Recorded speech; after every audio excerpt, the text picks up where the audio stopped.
try to fly through this and we'll see. Keep y'all from asking too many questions. No, by all means, ask questions. All right. This is the part everybody always seems to like, or maybe not like, depending on what happened, but what the legislature did during this last year. And this year's session was, you all heard this, this is a quote from Baron Otto von Bismarck, which is people, there are two things that people should not see, and that's sausage being made and laws being made. And this particular session at the legislature was really there was a lot of sausage making going on. It seemed like on almost every bill of any significance or of any interest, always something going on, and a lot of deal making and a lot of discussion behind the scenes going on. So probably a little more than what I remember generally or experienced in the legislature in the past. Let's talk a little bit about what happened in legislation. Let's start with maybe the biggest issue that was in the session up there, other than maybe the Health and Utah issue, and that was transportation. And kind of like, well, why shouldn't planners, planning commissioners care? Well, really, transportation, your road system, if you have transit, the transit system, other ways, it's really it's the skeleton on which your community is built. And so what kind of a system are we going to get, how's it going to be paid for, and how's it going to work, is really an important part of our communities. And it's an element of our general plans, and so there's a lot of reason to have some good interest in what happened with transportation at the legislature. The effort was primarily to try and get increased funding for transportation from the state, because the gasoline tax, which is one of the biggest sources of funding specifically for transportation, both for the state and the cities and counties, that gasoline tax hasn't gone up in something like 15 or 20 years. There have been other efforts in the past, and nobody ever wanted to do anything, and so there's been this effort ongoing for a couple of years at least to really hit this and solidly show and demonstrate the need for increased funding for transportation, and also to broaden maybe the kinds of things that could be funded with transportation. On the gasoline tax, for instance, there's a constitutional restriction that allows gasoline tax only to be used for roads. But as we know, we have a lot of different ways that people travel now, including transit, bicycles, trails, walking, all of that, and that can't be funded with the gasoline tax. And so there have been a lot of interest in trying to do something a little bit different, and that actually happened this year. So such a big issue, it was going around and around. There were several bills that were introduced during the session that dealt with transportation, but it ultimately boiled down to two main bills. One that would have just been a flat raise of the gas tax, and then the other one, which was this House Bill 362, which dealt with the gasoline tax, primarily a fuel tax, I should say, because it's on not just gasoline, but fuel tax that also gets expressed as a percentage tax rather than just a flat cents per gallon, with the idea that as time goes on and as inflation or cost increases and as various things change in our society, it isn't just about the number of gallons used, but it's actually about the value of the fuel that's being used and trying to maintain a base of funding. So that was a big part of it.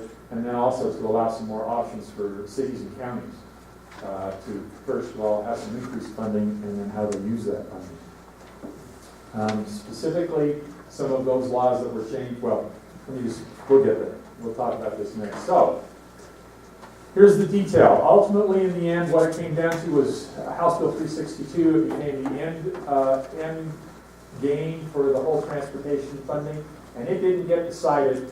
The deals didn't get cut. Everything was finally settled upon, and it didn't happen until 11:45 that night, and the legislature adjourned 15 minutes later. That's how long this whole debate went on, and it actually started long before that, so it was quite a deal. The basics of it are this. The fuel tax is increased immediately by 5 cents a gallon, and then there is also a sales tax that is put onto the sale of fuel in the future.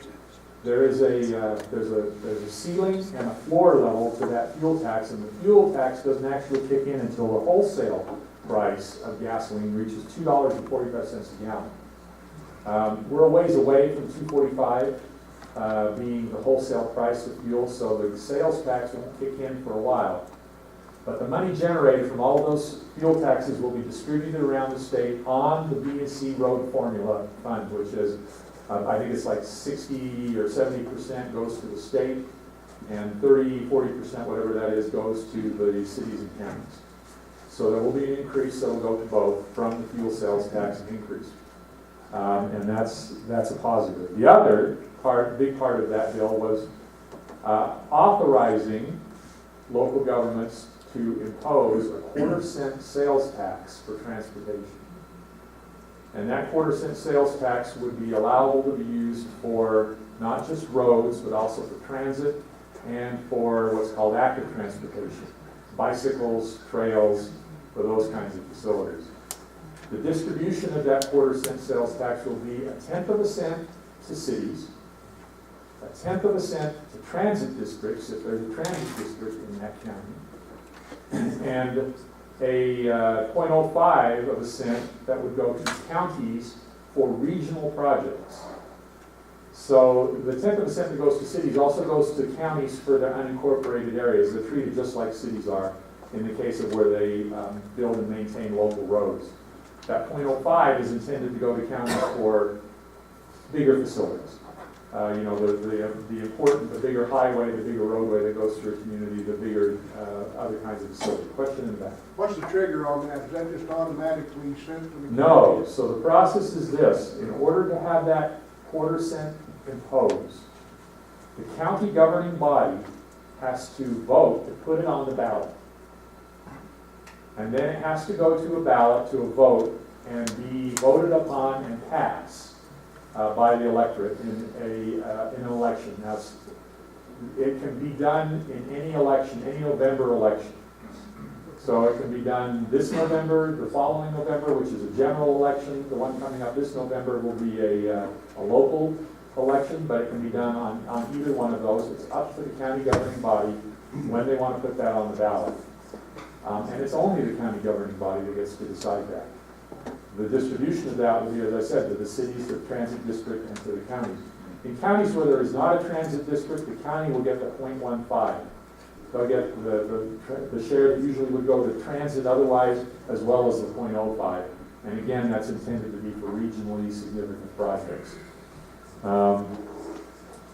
And most counties, obviously, the discussion that I have heard during the legislative session is that most counties probably will not look at putting this on the ballot until 2016, which then it would go to a vote in November of 2016, and then would, if it passes, would be imposed in the early part of 2017. So it's a ways away before that money might begin coming. That's not to say that that jurisdictions couldn't put it on the ballot this November. And there are a few places, a few counties that are talking about doing it this November. Salt Lake County is actually beginning to talk about that. In fact, I have to bug out of here a little bit early to get to a conference of mayors meeting where this is probably going to be one of the items of discussion as to whether Salt Lake County tries to get that on the ballot for this November, because otherwise you're talking about a 1.5 year wait, or almost a 2-year wait before you get any kind of revenue from that particular source of funding. So that was, like I say, along with the Healthy Utah issue that was in the legislature, this was probably the other big issue that the legislature dealt with and took up a lot of the oxygen in the room with discussions in the legislature. Any questions on that? 362, House Bill 362. One of the other big issues was prison relocation. And it wound up not affecting a lot of communities because you had a prison relocation commission that met the year prior, and they actually developed a list of preferred sites, or sites that they were restricting themselves to looking at. The list, I think, was 5 or 6 sites long, and boy, did it cause issues. Every community ultimately came out and opposed, and strongly opposed, the potential relocation of the prison to their community, and so this became a real hot potato. And then you also had a group that started to get active and say, we ought to just keep the prison where it is. And that was part of the discussion.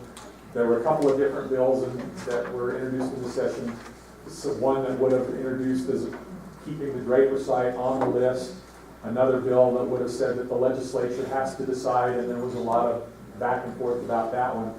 But in the end, things got worked out to the point where the Prison Relocation Commission, which is made up primarily of legislators, a few legislators, they will do the review of the project. Oh, and they added a couple of more sites to the list. They took a couple of sites off, and then they added a couple more to the list during the time the legislature was in session.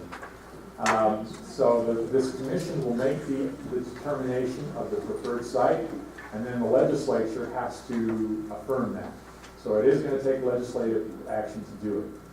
There was something added to the bill in the last days of the session that became really controversial, particularly for a particular mayor in a particular big city. And that is that the legislature added into the bill that the city or the community that winds up receiving the state prison can impose an additional 1/2-cent sales tax. And the idea there, I guess, is sort of to be an incentive, sort of to allow for some increased revenue. In most of the communities that are being considered, that probably really doesn't mean a lot because they don't generate a lot of sales tax. The communities are like Rantsville, Eagle Mountain, a couple of other communities like that. They really don't generate a lot in the way of sales tax. But one community that is being considered generates a hell of a lot in sales tax.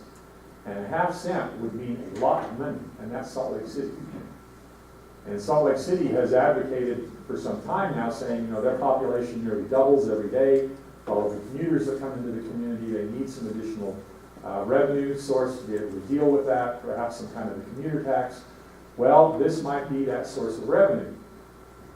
The mayor says he had nothing to do with that, and you know, having worked in Salt Lake City and knowing Mayor Becker, I believe that he didn't have anything to do with it. This is something that the legislature decided to do on their own.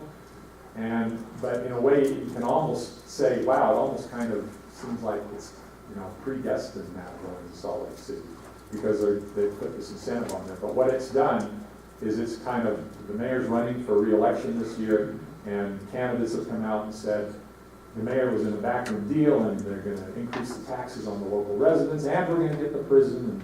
And so it's been an interesting kind of a show to watch. If you're not one of the communities directly involved, it's been great to sit on the sideline with popcorn and go, wow, this is really fun. But the communities that are involved, it's become really a big deal. Yeah, where's the possible site in Salt Lake City? The possible site in Salt Lake is west of the airport, west of the international airport and north of I-80.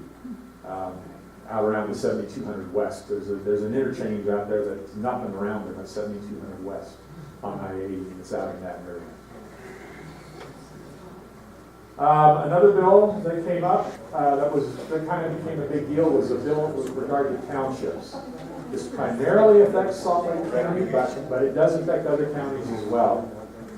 Townships was something that actually appeared and became an issue, oh my word, 20 years ago. It's been a long time. The big issue was primarily for Salt Lake County, but some other counties as well, where you had a lot of development that had occurred over the years, not inside of a city or town, out in the unincorporated area of the county. And pretty soon those areas were very much like cities or towns, but they weren't in a city or town, and counties don't have the same kinds of tools to deal with that kind of population base and urban development that cities have. And so there was a lot of, and then counties have a county-wide function. Well, where does the tax revenue from the counties go? Is it fair to have money that comes from county-wide taxpayers all over to help fund the services that go into those unincorporated areas? Because other places that are in cities, they have to raise their own taxes and revenue to do that. Big issue, big controversy that's been going on for a long time. And there was, 20 years ago in the legislative session, there was a debate about how to deal with this again. There was a deal kind of struck, the deal went away. All of a sudden, in like the last 2 days of the session, the Speaker of the House at the time came out with this concept called townships. And nobody had seen it, nobody knew anything about it. He was a very powerful speaker. Many of you may know him, Mel Brown. He said this is going to happen, bingo, it happened, and all of a sudden we had townships, and once we had them, it was nearly impossible to get rid of them or to do anything with them. I personally didn't think it was very well thought out. I think that was kind of borne out about how the history of that. They've been repealed, they've been reinstated, they've had all kinds of provisions added to them. They're a really odd beast, and they haven't worked very well in terms of dealing with urban growth and urban development the same way that cities traditionally can. So this has been an issue that's been ongoing, and there's been, particularly in Salt Lake County, where you have 6 very urban, very big townships, and trying to figure out what to do with them.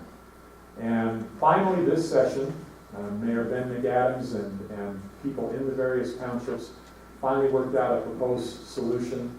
That's what happened with this bill. This bill will actually now require the 6 big townships in Salt Lake County to have an election this November.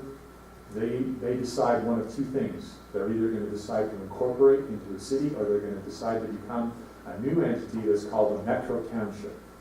A Metro Township, there's a whole bunch of provisions in there that basically make it almost like a city, but not quite. And it restricts on, they go get their own services, but it restricts on where they go get them and how they do that. And there's a lot of provisions in there. It's you know, nobody really liked the solution, but it was better than what existed.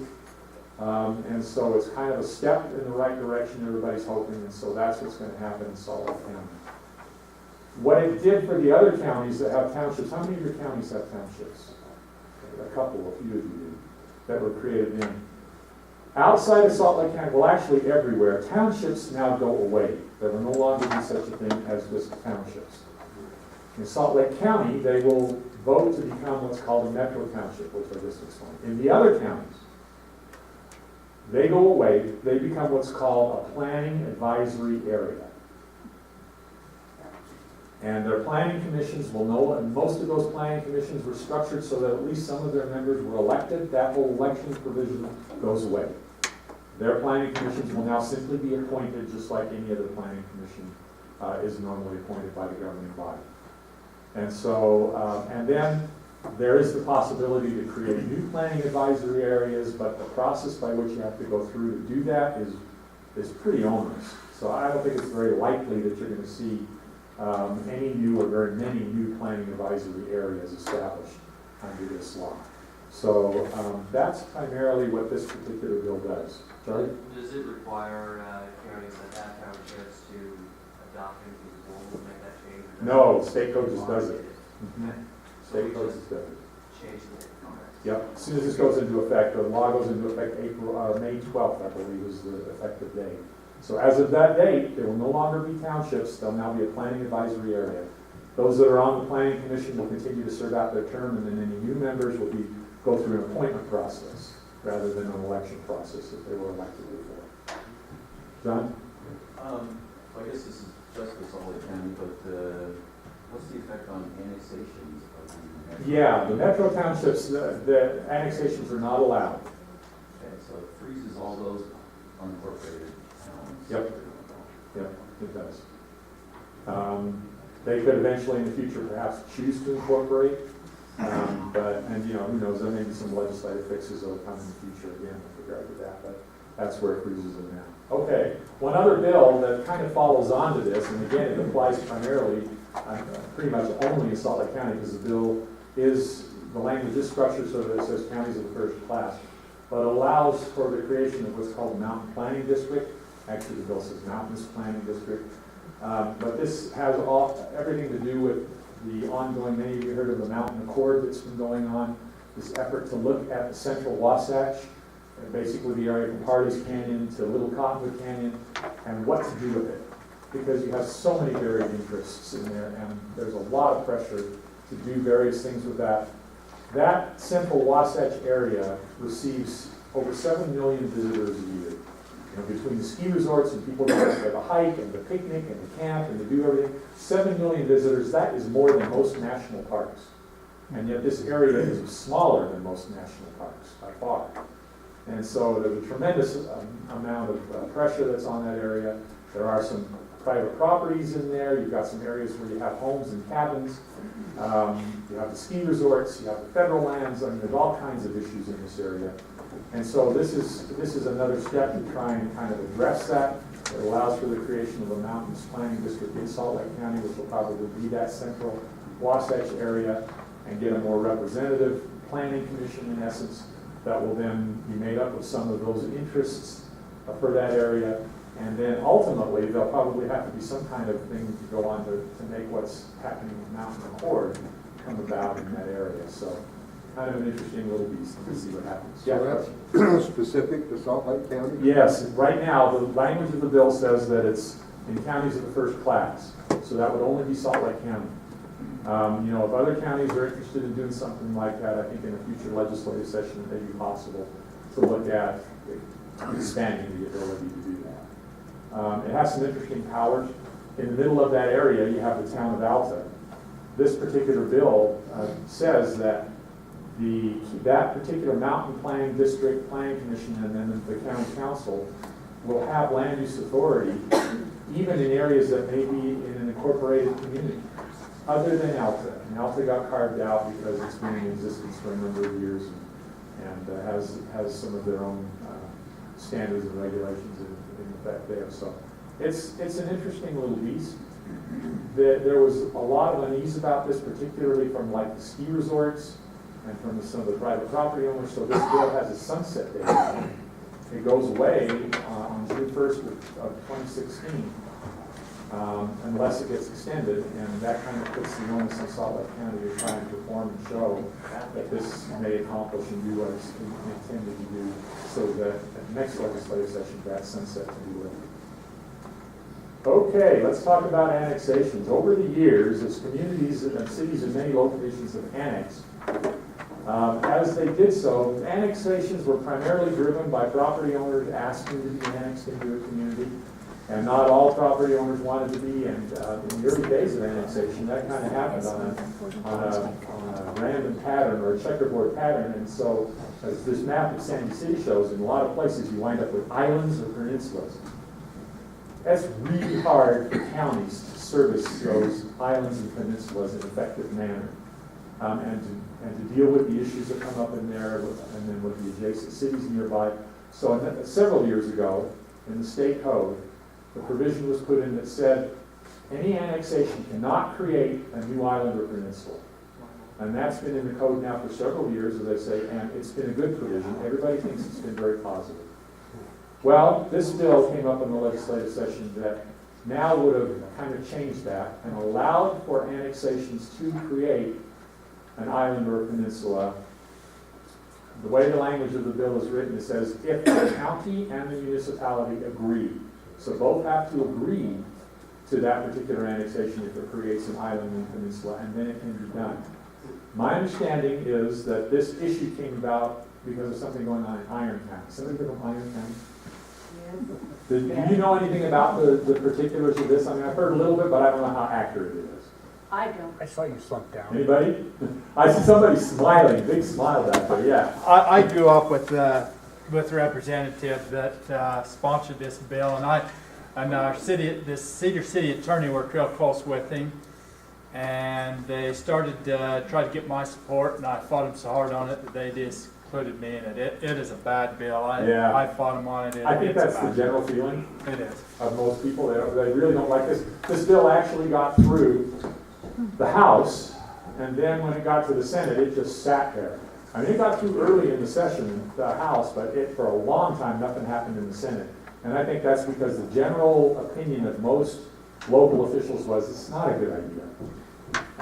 But my understanding is there was a situation in Iron County where you had a property owner that wanted to develop, and in order to develop, they needed to annex into a nearby community, but there was an intervening property owner who didn't want to annex, and it was kind of viewed as being obstructionist, and so there was a lot of back and forth on this. Has been going on for a while, and so this bill was proposed, and people weren't thrilled about it. I think most local officials still don't like it, but it went, right?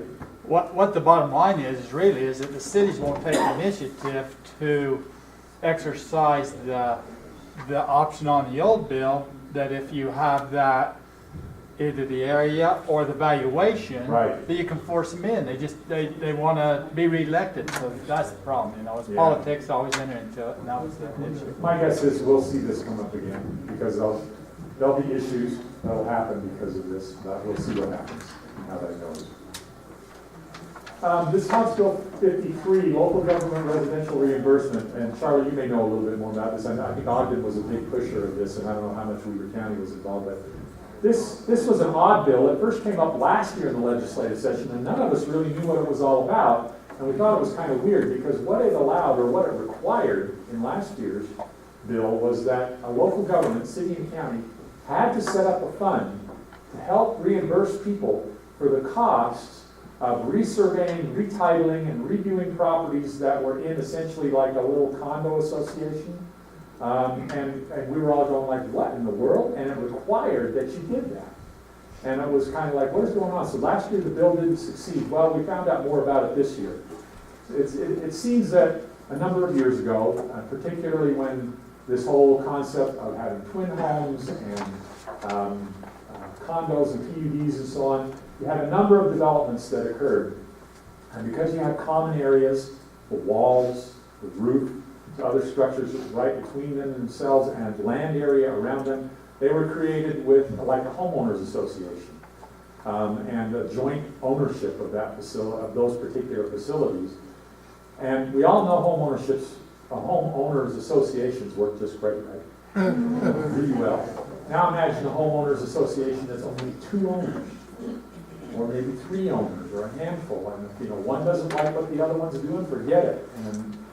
And as these developments began to age, and in particular in some communities, there was this need or this effort to do some redevelopment, but they were stymied by this whole arrangement of these homeowners associations and joint ownership and tenancy, and to go through the process to have the properties resurveyed and a new plat developed and all of that work to be done actually was starting to get kind of expensive.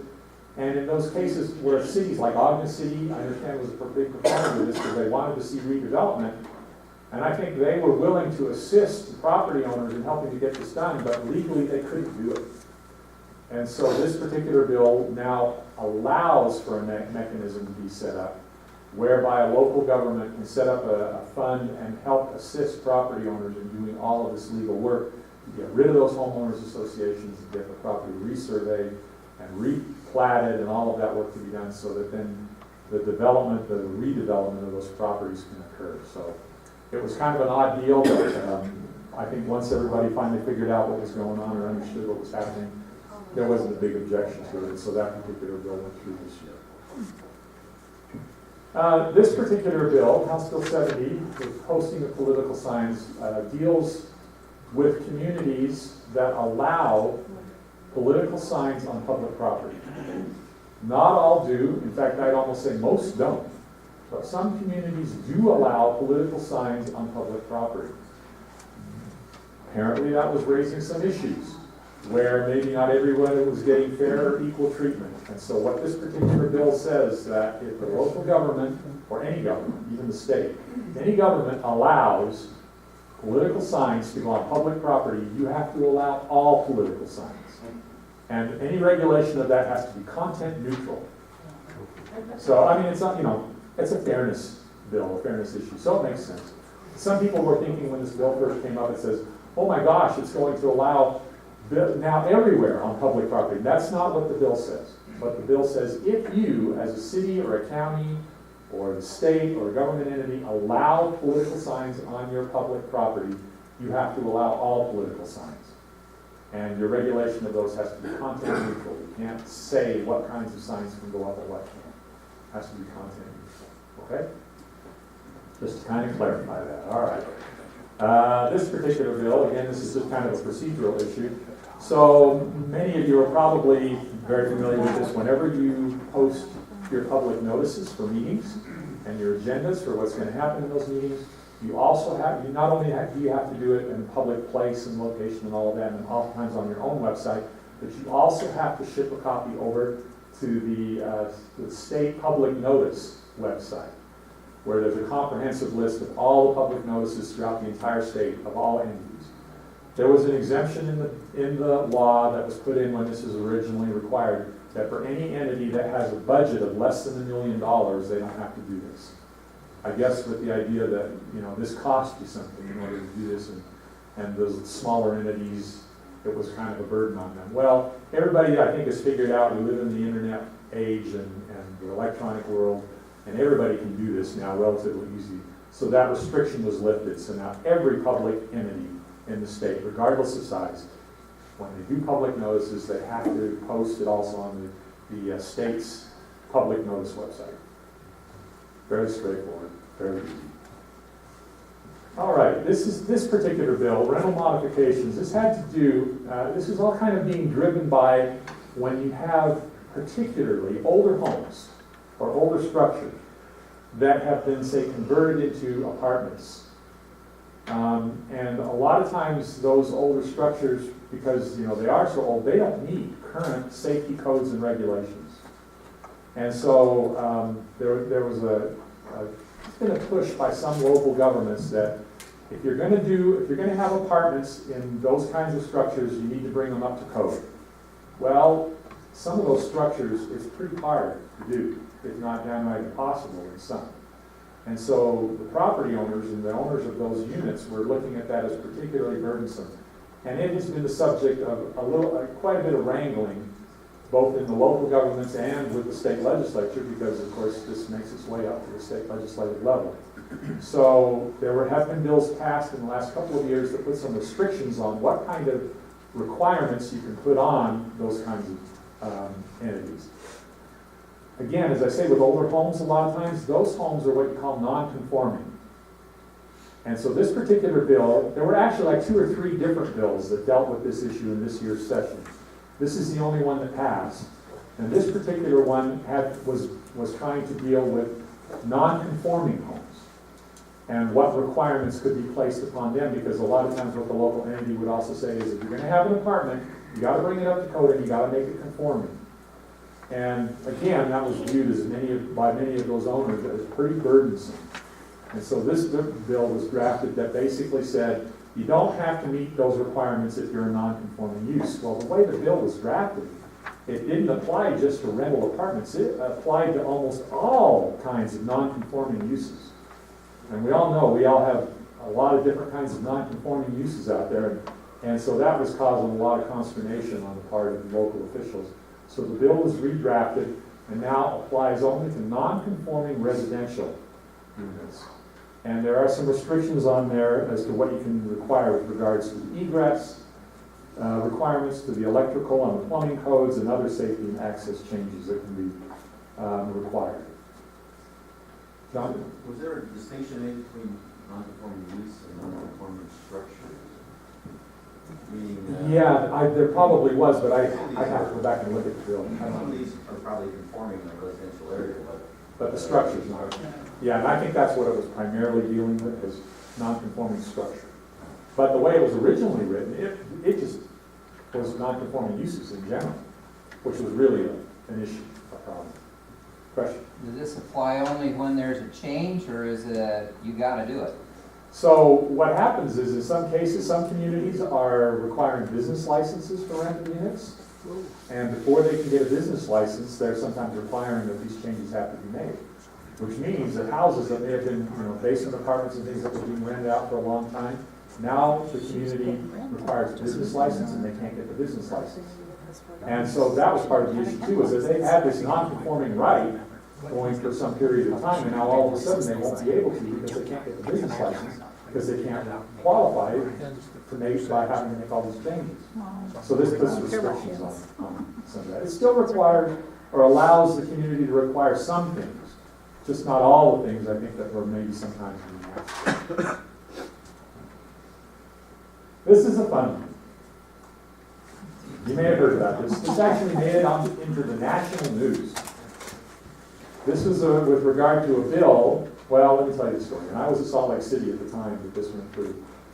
So Salt Lake City, in its effort to be more of a bike-friendly and a pedestrian-friendly, a more walkable community, was looking to change a number of provisions in its ordinances with regard to walkability, bike accessibility, and so on. And they made some changes to the requirements for drive-up windows in commercial zones. And one of the requirements, and actually, this is an instance, Brent, where I just mentioned to you, where we just talked about in the previous session, where the Planning Commission recommended one thing, And the city council took it even further than what the planning commission recommended. But what the ultimate code change, ordinance change that passed by the city council was that a business that has a drive-through window, when it's open for business at the drive-through window, they either have to allow bicycles to come to the drive-through window, or they have to have their lobby open so that bicyclists can pull up, park their bike, and come inside and be serviced. Well, a lot of the drive-up, primarily the fast food restaurants that had drive-through windows, did not like that provision. But it was passed by the city council, in place. They went to the legislature debated this, and ultimately passed a bill that prohibits local governments from requiring such a provision. That you have to allow for bicycles and pedestrians or pedestrians to be served from drive-through windows, or to have to keep your lobby open if you are. Have your drive-through window open and somebody comes up and they're not in a car. And as I say, this was a deal that made it on the national news as something, one of those interesting, funny little deals that happens. But it was an interesting debate in the legislature, because you had some of the legislators that were, I think rightly so, saying, look, is this really something that the legislature needs to weigh in on? Isn't this something we should just leave to the local communities? They should be able to decide whether they want to require something like this or not. But what often happens in these provisions is when property owners or affected owners, something goes against them, and we'll see another bill in a little bit, and they don't get their way at the local government level, then they go to the legislature. It's almost kind of like, running from mama to dad. Okay, if mom won't take care of it, I'll go get dad to take care of it. And that's kind of what happened. And it was interesting that issue got debated in the legislature this time on this. And there were a number of legislators who said, we really ought to not be sticking our nose into the local government's business. But it wasn't enough, and the bill ultimately passed. So, kind of an interesting deal. This is an interesting bill, too. This was a bill that showed up that basically, in its first draft, would have prohibited municipalities, and that was interesting to me, because this has to do with agricultural structures called high tunnels. But it only restricted cities from putting any kind of regulation on high tunnels. Now I thought, well, that's interesting. If I can see maybe why cities, but wouldn't the same thing apply in counties? But the bill wasn't drafted to apply to counties. It was drafted only to apply to cities, and nobody ever brought up that issue during the discussion on this. The problem was that as you began to look at the bill was pretty uniformly, pretty blandly drafted, and just called these structures called high tunnels. Well, you got different kinds of high tunnels. And so you've got like the one up on top, which is, just a framework and some fabric or plastic or something draped over it. You've got the ones that are a little bit more like on the bottom, that may have foundation, they have or a concrete pad of some kind, and a permanent kind of a roof made out of corrugated metal or something more permanent. And so the issue for many became, well, look, we can see maybe those kinds of high tunnels, but really you want to do that with all high tunnels? And so the bill was amended to apply only to these, what they call more the temporary kinds of high tunnels. It doesn't apply to the more permanent kind of structure of high tunnels. But they are to be allowed, they cannot be regulated, in other words. And they also, for taxation purposes, they're to be taxed, not to be taxed as structure. I don't remember exactly what the bill said, but there was some provision in there about that as well. So, yeah. Not be regulated for good setbacks. Yeah, not be regulated at all. Right. Yeah. Kind of an interesting provision. As you may well know, there's been a lot of issues in this state with regard to who should manage the federal lands. Should it be the feds or should it be the state? And a lot of tension that exists there in that regard. This particular bill would require that if a government entity in the state of Utah, and that means cities, counties, water districts, whoever, if anybody enters into discussions with the federal government about selling or transferring property to the federal government, they have to notify the legislature that they're doing those discussions. And then if they decide to either transfer or sell property to the federal government, if it's less than 500 acres, they have to notify the legislative management committee. If it's more than 500 acres, they have to get the approval of the legislature in order to be able to do that. Bill went through without a lot of debate. It went through pretty easily. Hey, Will, Yeah, is that just sell or is that trades too? Because we had a lot of private landowners trade. no, this is only for public land, sorry. Oh, okay. This only applies to public land. So a Okay. city or a county that has some land and they're talking about, selling it to the federal government or whatever. Regardless of the amount, you have to notify the legislature that you're talking to the federal government about doing that. And if it's less than 500 acres, you have to notify the management committee. If it's more than 500, you have to actually get legislative approval in order to be able to do that. Kind of related to that, but a little bit different. And this is a bill that's going to affect, you guys are counties, this is going to affect all of you, okay? This bill requires that every county has to have in its general plan what's called a resource management element. State code right now requires that you have to have 3 required elements in your general plan. That's a land use element, a transportation element, and a moderate a housing element. This bill now puts in for counties a 4th element. You have to have a management, resource management element in your general plan. And the bill says it has to be done by July 1st, 2016. The bill is very specific about the kinds of issues that have to be looked at. Has a whole long list of them. By July 2016? 2016, right, a year from this July. It has a whole long list of issues that need to be addressed, and you have to make certain kinds of statements about that. There has to be coordination between counties about these kinds of resource issues. It's a pretty detailed list of how to do planning and what to plan for. This is all prompted, folks, frankly, by, again, this effort and the desire to have some say or at least some ability to manage and control federal lands.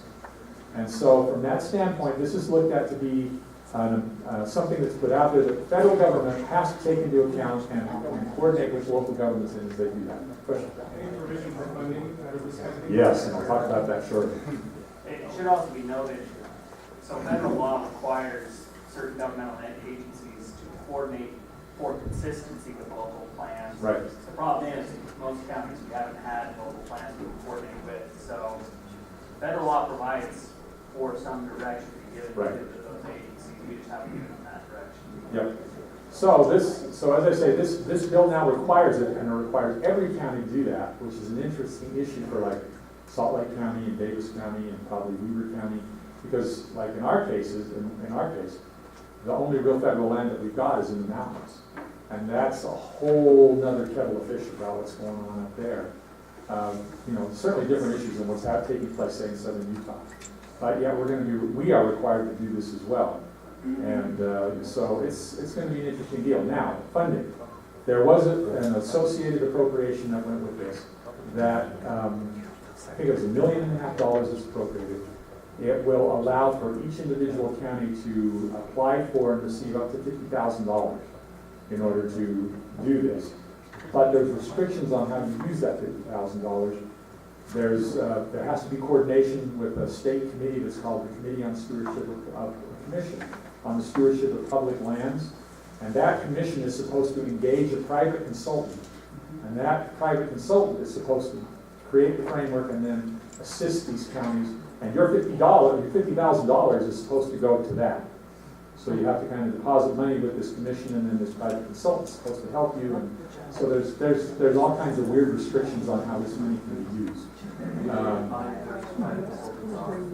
No, it doesn't. Not in the bill, it doesn't. But I'm guessing there's probably somebody out there that they had in mind that that knows how to do this or so on. So this is kind of a big deal and kind of a big provision for all of the counties to be aware of.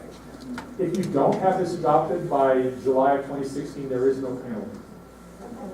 So, it requires it, but there's no penalty. But still, it's one of those issues. I don't know. So we'll see where that all ends. This particular bill, again, this is a part of the ongoing saga of wars between local governments and schools, school districts in the location, siting and servicing of new schools. And particularly charter schools as well, because as you know, several years ago there were a number of restrictions that were put in place as to what local governments can require of school districts with regard to their planning and zoning or land use regulations. And that's caused some issues and problems as schools have gone in locations where the local government didn't have the ability to serve them adequately or a variety of things. This particular bill now requires that a school district or a charter school, very specifically, to meet with the local government prior to the purchase, or, and this is what was added to the bill, the acquisition of a site. Apparently, I guess what was happening was you had school districts that were getting sites that they weren't buying necessarily. You know, I think it's particularly common in charter schools that you have somebody that donates the land, or they find some other way to acquire the land. So now that it's either purchasing or acquiring the land, they have to meet first with the local government. They have to provide them site plans. They have to provide them some specific information. There has to be discussion about it. The local government is to get their comments back with regard to all of that. And the local government can require them to provide a number of other things, including things like traffic studies and so on. So there's quite a bit of coordination now that's required in this bill before a school district can proceed and acquire and do something with a school site. This particular bill kind of became a catch-all. I talked before about, yeah, question. All right, a question on that. Yeah. What about properties that they already own that aren't developed yet? Does it offer information on those sites? Doesn't say anything about that. This is only when they acquire new sites. So if they acquired a new site and said, well, we don't know what we're going to do with that, Yeah, well. then what do you? What the bill says is that before they acquire the site, they have to meet with you and tell you what they're proposing to do with the property. So, if they don't know, I guess you could say, well, you can't acquire the site. Potentially, I don't know. It's something to look at. In this particular bill, the land use task force I talked about, which is a group that meets through the League of Cities and Towns and works out a lot of different land use issues between local governments and developers. And this bill kind of became a catch-all for a number of things. The biggest thing in this was with regard to the requirements for the installation of improvements like curb gutter, sidewalk, other kinds of improvements. And the bonding or the warranties that can be made for those, that's become a big issue in the last couple of years. Apparently with some local governments requiring some pretty, I will even say in some cases, outlandish things of private developers before they can go ahead and begin to start like building homes. They have to guarantee the improvements, they have to provide warranties, and they in some cases have to reconstruct or, I mean, it's gotten kind of onerous. This bill sets some limits on what local governments can do with regard to that. In some cases, you know, you have things where they're doing improvements that are required, like curb gutter and sidewalk, and then other things that are part of the site plan, like landscaping and some other things, but that aren't necessarily required. And some entities are saying, you have to bond for all of that before we'll let you start pulling building permits. And what this bill says is you can only require the warranty and the bonding for those improvements that are required by your ordinances, not for other things that they may be doing that are not required by ordinance that was part of their approval process. This bill also allows for utility companies to receive an exemption from local zoning requirements if the local government so decides. It's at the discretion, but it's for things like utility boxes and other kinds of facilities that utility companies oftentimes have to put in and have run afoul of zoning restrictions. This bill makes it so that the local government can exempt that if they want to from those kinds of restrictions.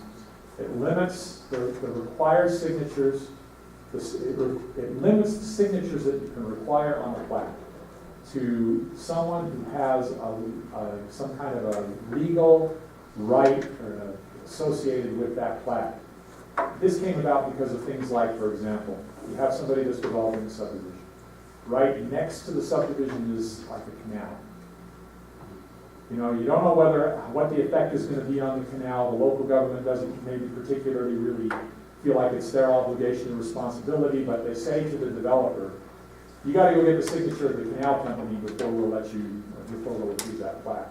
Well, the canal company doesn't have any legal interest in that plat, but now they can hold up the approval of that subdivision process because the city or county is saying, go get their signature, and they're saying, well, we'll give you our signature if you do some improvements to our canal. That's, you know, just one example. And so what this bill is saying is that you can't require signatures from anybody other than those who have a legal interest in the particular plat and property that's going on. Amending a plat with common areas, the standard now is that you have to get up to 75% of the property owners to approve that. Again, you can't deny or delay a building permit for uncompleted, non-required improvements. Oftentimes it's meant by things like landscaping. And then a couple of years ago, there was a bill that was passed that had to do with a completely different issue, but what it said was that in counties, you can no longer require landscaping around a home of an area that was disturbed in the construction of a single-family home. You know, and in some cases, you had some of those requirements that were in place. This was a prohibition on all of that. This bill now exempts first-class counties from that particular provision. Didn't go far enough to do all of the counties, but did get that one out of there because it seemed to be, you know, it was a particular issue that happened back then. Let me just quickly tell you about some of the failed bills because they failed this year, but I think we're likely to see them back. For the second year in a row, Representative Anderegg has had a bill in there that would severely restrict local government's ability to regulate home occupations. I think he's just philosophically opposed to saying that there should be any kind of regulation on home occupations. He did a bill last year that had to do with fees that are charged for home occupations. It failed. This year he had one, this particular bill, that said that, that it would have prohibited local governments from being able to charge business license fees for most home occupations. There was a certain category that they exempted out of that or still allowed there to be fees required, but generally you wouldn't be able to charge a business license fee for any home occupation. And that bill did not go anywhere. Again, I think because most saw that that was something that most didn't see as reasonable, but I wouldn't doubt that we'll see bills like this again in the future from Representative Anderegg. There was a bill that had to do with the regulation of beekeeping. And there were a lot of changes with regard to the beekeeping provisions, and a lot of it probably justified because it's, you know, beekeeping has changed a lot and it's become much more acceptable in many places. And there were ways the state was regulating that. This bill made a lot of changes, but there was a provision right at the end of the bill that said local governments can do no regulation of beekeeping. Well, we have a number of jurisdictions around the state already that have some provisions in their zoning code as to regard where beekeeping can occur. And so this would have now said you can't regulate that anymore, so that became a problem. The bill, I don't think there was a lot of support for the bill in general, just because it wasn't a big issue. The bill sat and really didn't go anywhere in the end, but my guess is because of the other provisions about beekeeping, it'll come back, and we'll have to see whether that provision for local governments to be able to regulate, have any kind of say regulated beekeeping, or whether that's still in there or not, or gets taken out.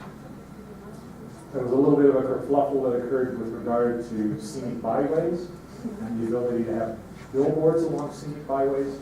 Several years ago, there was some pretty careful negotiation that went on between advocates of scenic byways and local communities and billboard companies to allow for the exemption of certain segments of scenic highways out of that designation, so they then could be allowed to have billboards along them.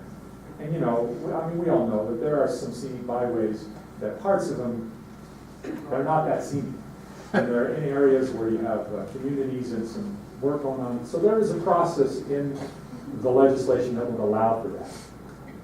This year, the proposal came in this bill that would have just taken local government out of this process altogether. So they wouldn't have had a say whether a segment of scenic byway in their county or in their city, if it were in the city, whether they have any say in that whatsoever. We all thought that was the doing of the billboard company, and indeed, Mr. Reagan and his folks were up at the legislature testifying in favor of this bill, and we all thought that. But we learned later that there was also some effort from UDOT behind this particular bill because of something that was happening in a particular community, that because of the efforts of that community, that in order to make some changes and acquire some property, they needed to be able to make some changes in the location of billboards. And the community was basically dragging its feet, and nothing was happening.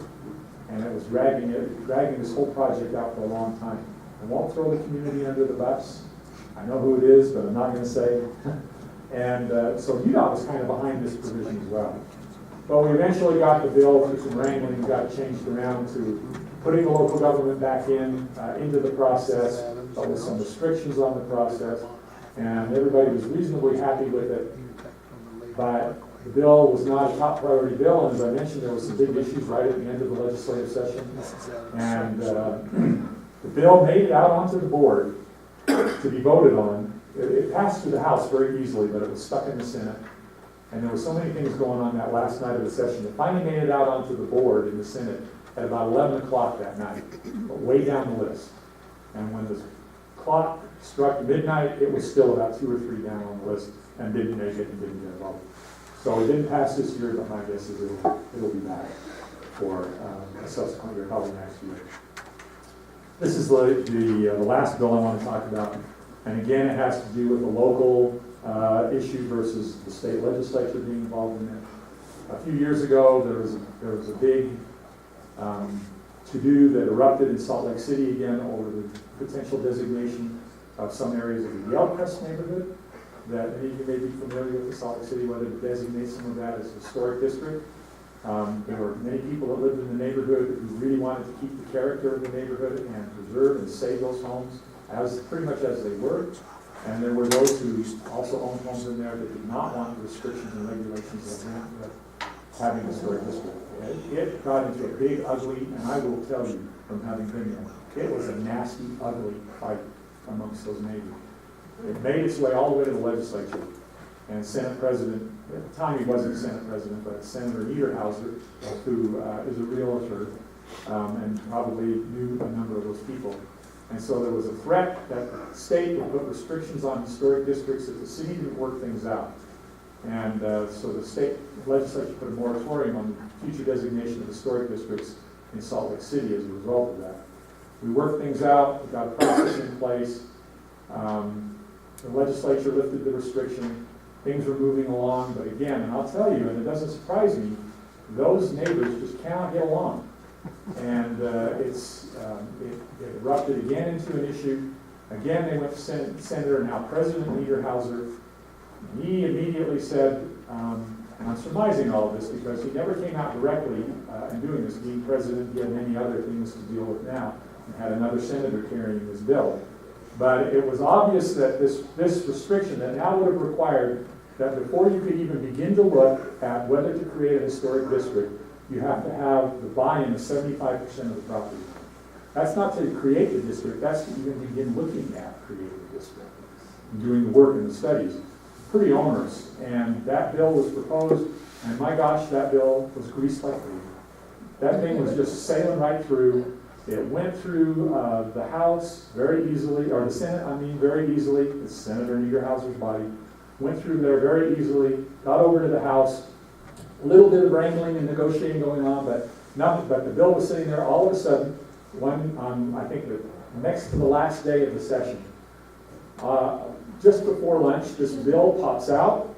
It's on the calendar to be voted upon. The House sponsor gets up, talked about property rights and the need to do this and everything else. And then there was an amendment that was put into the bill that would have made the bill only apply to Salt Lake County. And then he talked about that. Well, the amazing thing that happened was the amendment was voted down, another amendment was voted down, and then the bill went to a vote and it was voted down. I was flabbergasted. So was everybody else. I have never seen that. This was a greased bill. This was a bill that the Senate President wanted. It was a bill that had every indication of just, being kind of just going to sail through and there wasn't going to be a lot of heartburn about it. And yet it failed. And it was really interesting to me because I was up at the Capitol at the time, and then shortly after that, I see all of the guys from the real estate interests. They weren't particularly supporting the bill, but they're not going to oppose Senator Niederhauser, and they were helping him with it somewhat. And they were all over in the corner, just like, what happened? What happened?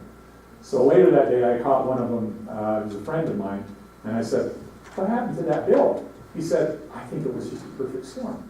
He said, this particular amendment, to make it apply only to Salt Lake County, those who were in favor of the bill didn't like the amendment because they were like, if this is a good bill for property rights, it ought to apply everywhere, not just to Salt Lake County. And those who were opposed to the bill didn't like the amendment because they thought it would make it more likely to pass because it now applied to just a smaller area. Well, those two groups together voting against the amendment wound up killing the amendment.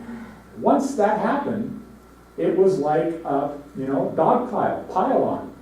Yeah, we killed that one, let's kill that next amendment. And then it was like, let's just kill the bill. And it failed.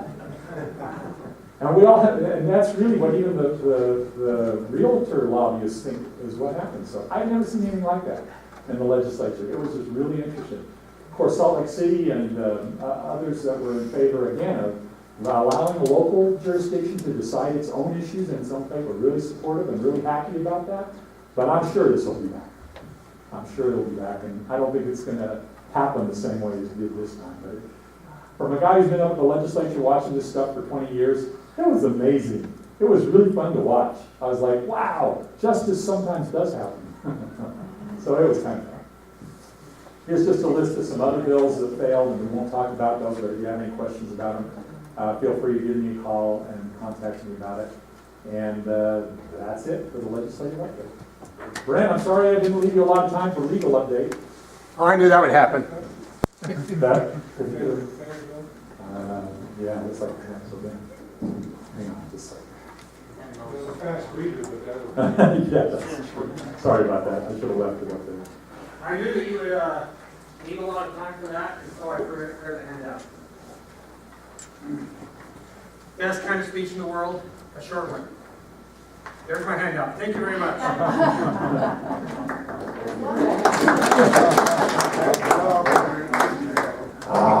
This is